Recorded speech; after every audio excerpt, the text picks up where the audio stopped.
Hey everybody, today I'm going to show you how I made these freestanding lace earrings. They're a pumpkin, but they don't have the vine on the side of them in this particular design. But they're a real easy stitch out, just 2 color changes, and I will show you exactly how I make them. Let's go. Okay guys, so my supplies for this project, I'm going to be using the 4x4 embroidery frame for the Brother single needle, which is the VE2200 is what I'm using. I'm going to use 2 layers of water soluble stabilizer, and this is the stabilizer that feels like regular stabilizer. It's not the really easy to wash away or tear away stabilizer like Solvay. This is the Vilene type. Okay, and then I'm going to be using 2 different color embroidery threads for this project, and I am also going to be using 2 different color bobbins that I've wound these bobbins with the same embroidery thread to match them. For my findings, I am going to be using some, I forgot the brand, but I'll post it in the description box. But I'm just going to be using some of these, I think they're called fish hook findings for the earrings. And then my jump rings, I'm going to use 2 of those 6mm jump rings for each earring. Okay, so now I'm going to hoop my stabilizer. Now I did make sure I loosened up the screw on the side here a little bit so that I could get the hoop in good, but I will make sure that I tighten it up. And you hear that drum sound? You want to make sure your stabilizer is really nice and taut. You want a nice taut stabilizer anyways, but especially with the freestanding lace, because this is all that is going to be supporting the stitching. So it's nice and tight. And so now we're going to take this, put it on the machine, and we'll start stitching. Okay, so over to the machine. Before I actually put the hoop on the machine, I've got to put my bobbin in, and because this design is going to stitch the stem of the pumpkin first, I'm going to start with that.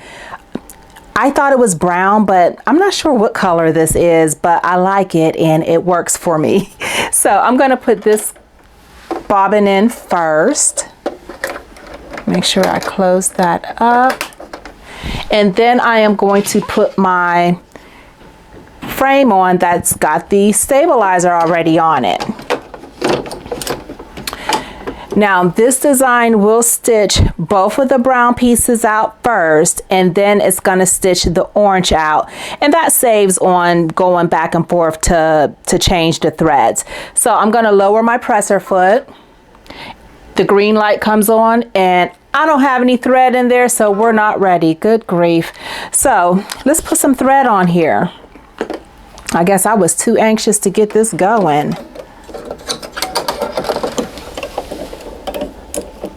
And I have some other videos with the single needle where I show close up threading it. But the one thing I like about this Brother machine is it does have a auto threader. And I believe most of the bigger Brother single needles have the auto threader on it. And so I am going to trim a little bit of that because I think that's going to be a little too much dragging. Now I'm going to lower the presser foot and start stitching. And this is not a very long stitch out. The machine itself is telling me that it takes about 15 minutes. So I'll just let it go ahead and stitch, and I'll check back. Okay, I thought I could get the camera in just a little bit closer so you could actually see those stitches.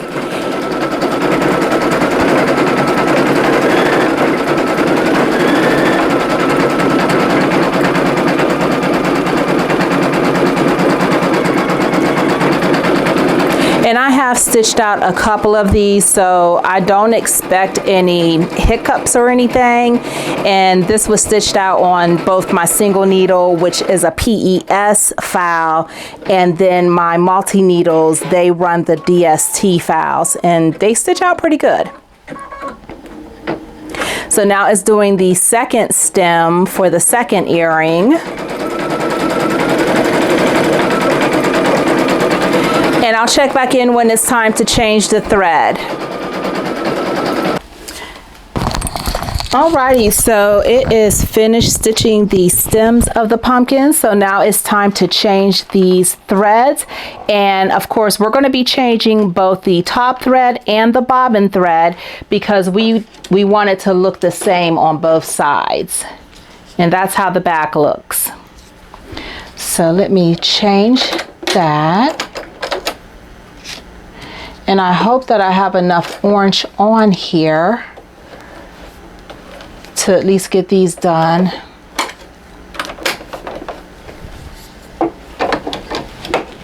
Gonna put that back in place and make sure I lock that lever. And now I'm gonna clip the thread from up here. And then I'm gonna pull it out from the bottom so that it's not going backwards through the tension discs. And now I'm going to use my orange thread. And this thread is from Rich World. I got a box of their threads a while ago, and they work out pretty good. Haven't had a problem with them. And then I'm going to press that button to do the auto threading. And I always have to pull the little loop through, but at least I can get it threaded without fighting it. And so now it's threaded and it's ready to stitch the orange.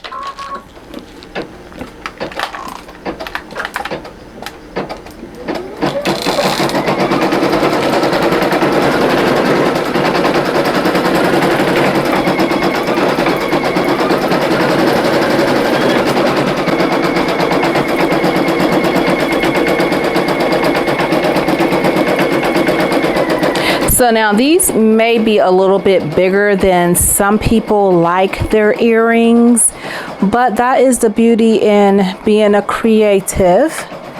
You can make them different from what's standard, I guess.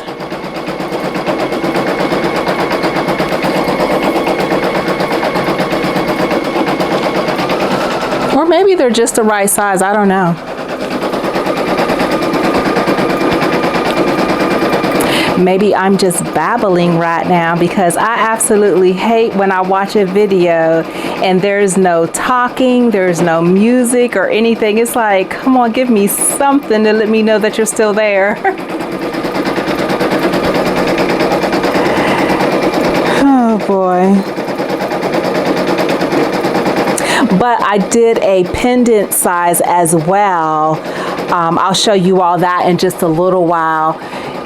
To put, I guess, on a necklace. I don't have the cording or anything to actually create the necklace though, so I'll just have to show you the pendant because I wasn't thinking about actually getting necklace supplies. So that'll be on the next trip to the craft store.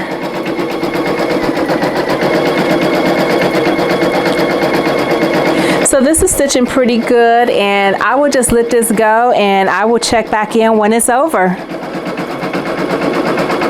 Alrighty, so this is finished stitching. I'm going to take it off of the machine, and this is how it's looking so far.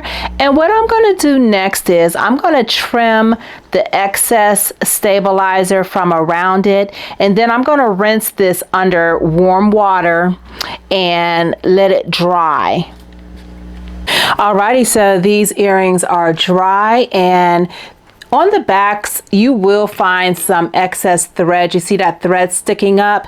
You could just trim that off, or some people like to burn theirs with a lighter. That one didn't have a long one, but that's normal, you know, that's where the stitches tie off at. So my biggest thing when it comes to freestanding lace items is knowing which is the front and which is the back. So I have to really look for those tie-offs to know that that's the back of the design and this is the front, so that, you know, I'm putting my findings or whatnot on correctly. So now with the findings, like I said, I'm going to be using the 6mm jump rings, and I've got these little tools that came with different jewelry making supplies. And so I've already started to twist this one, and when you open them, you twist it outwards. Don't pull it wide, twist it so that you know you're just twisting it open, and then you're going to put your earring on it, and then you twist it to close it back up, and that way you don't lose the placement of the jump ring. It'll stay on track as far as where it should be. You see what I'm saying? So if you were to pull it out, it would be weakening it. You don't want to do that. So anyways, I'm going to put the second jump ring on that. And I've got to open this one up the same way.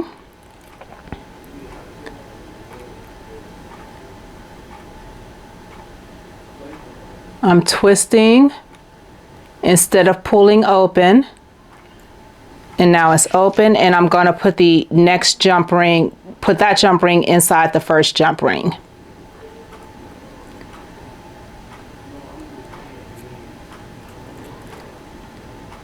And then just twist it up. No, I don't want to twist it back closed yet. I need to put that finding on. Oh goodness. So now I'm going to take the finding loop and put that on there. My focus is not focusing very great. There it is. So it goes right in there, and then I'll close it up by twisting it back shut. And I'm not saying these are the easiest things to work with. You do have to have a steady hand, but it could be done. Okay. And so that is your earring. And I use 2 jump rings because the first one, you know, it goes forward, and the second one will be sideways, and it will allow your earring to lay flat, if that makes sense. So that is why I do that. And I'll put the other one on, and that is it.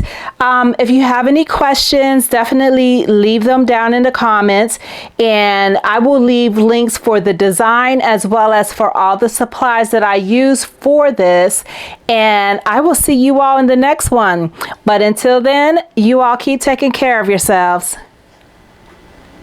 Oh guys, I almost forgot. I did tell you there is a pendant size design in here. And so this is the pendant size design. And so I stitched it out, but I don't have anything to attach it on. But I almost forgot to show you. Now, it's not quite dry yet, but it'll still look fabulous after it's dry. And I'll find some, I guess, some cording to attach this to, and maybe I'll just have some interchangeable necklaces. But I almost forgot about that, and I just had to drop in real quick to show you that.